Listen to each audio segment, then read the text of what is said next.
On évite la catastrophe tout simplement en faisant en sorte que sur les contrôles douaniers, il y en aura.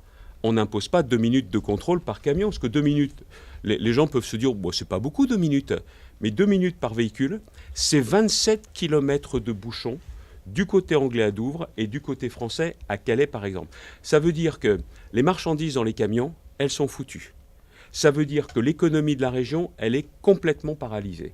Ça veut dire qu'il n'y a pas que des camions des Hauts-de-France qui seront bloqués. Il y a des camions de toute la France. Donc ce n'est pas seulement le problème des Hauts-de-France, c'est le problème de tout le pays.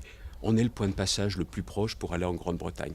Si on garde la fluidité, on gardera des emplois dans la région. Si on perd cette fluidité à cause des contrôles ou parce que c'est effectivement la paralysie, dans ces cas-là, tout se déportera. Ou, pas très loin, en Belgique et aux Pays-Bas. Et moi, je veux éviter ça parce que je veux garder mes emplois et je veux même en attirer d'autres. On peut éviter le mur, mais il faut 3 choses.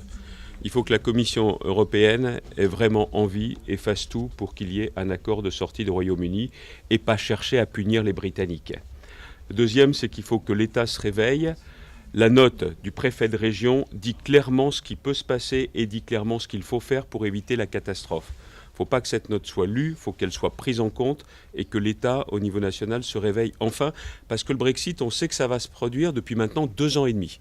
Ce n'est pas depuis 2 jours, ce n'est pas depuis 2 semaines, c'est depuis 2 ans et demi. Et le troisième aspect, c'est qu'on a aussi une part ici dans la région. Il faut que tout le monde économique joue en équipe.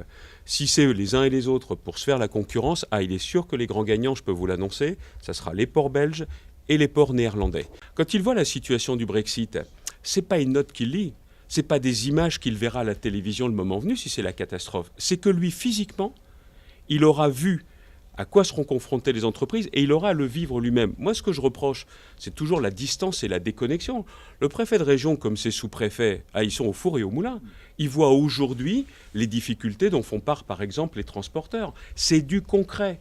Ce n'est pas des algorithmes, ce n'est pas des chiffres, ce n'est pas des rapports, ce n'est pas du paplard, c'est tout simplement du concret. Et je leur demande au niveau national d'être aussi concret et de faire preuve d'autant de bon sens que ce qu'on essaye de faire, nous, dans la région, préfet y compris.